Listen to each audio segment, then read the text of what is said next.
Hello. We have already learned about the basic structure or basic display of the screen of 3D modeling. Now I have converted this screen in 3D modeling mode from here. In this menu bar, a lot of options are given, and the third option is given. This is 3D modeling. So click here to change the panel to the 3D modeling, and you can see the ribbon has been changed to the containing the tools for 3D modeling. You can change this setting from here also at the bottom right corner. Click here. Now you can easily see that 3D modeling has been already selected. Okay.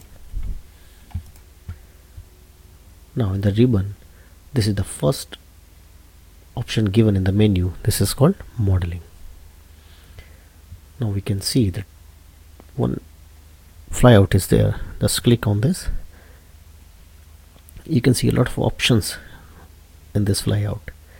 These are some standard primitives, or you can say some standard solids which are predefined.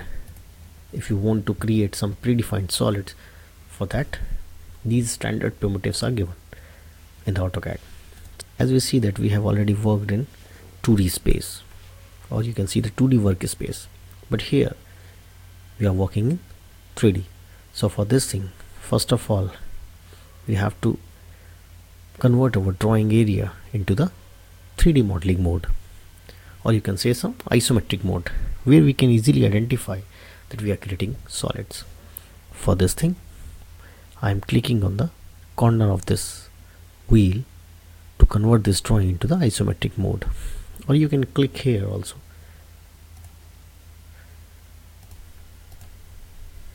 You can click here also to convert your drawing into some isometric mode, say SE isometric. Now the isometric, this screen has been converted to your isometric view. So now taking first command, that is given box, click here. Now it is asking box specify first corner. I say this. Now it is asking for other corner. I am clicking this, and it is asking for the height of the box. You can click here, or you can give in your required height of the box. Say I need this height, so click here.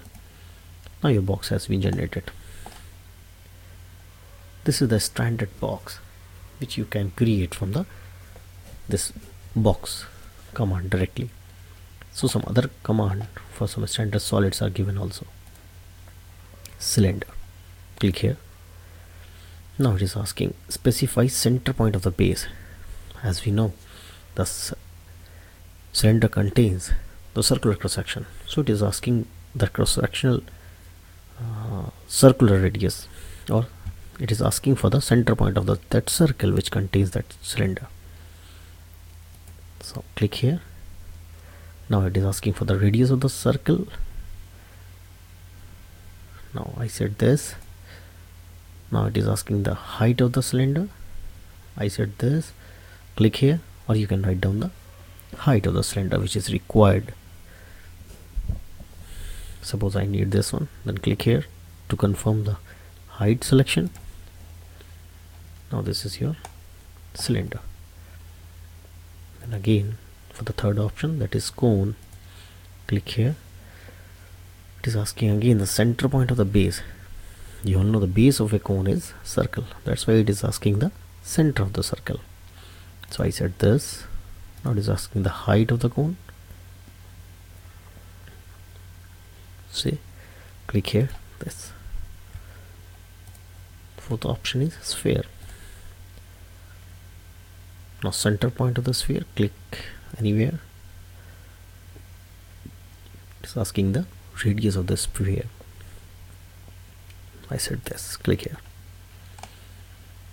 I'm just selecting all the dimensions, but generally what we required these standard solids in some pre-specified dimensions.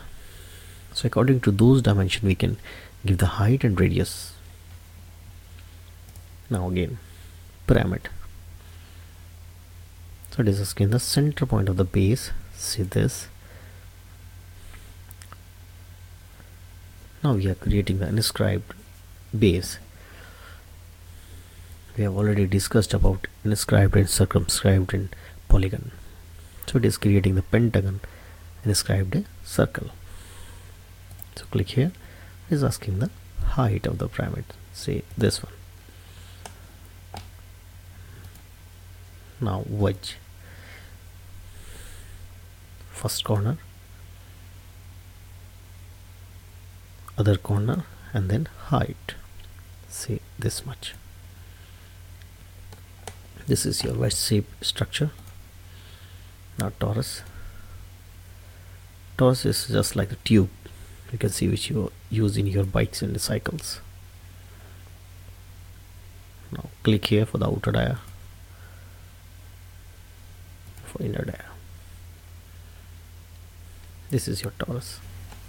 These are all your standard primitives. These are all solids.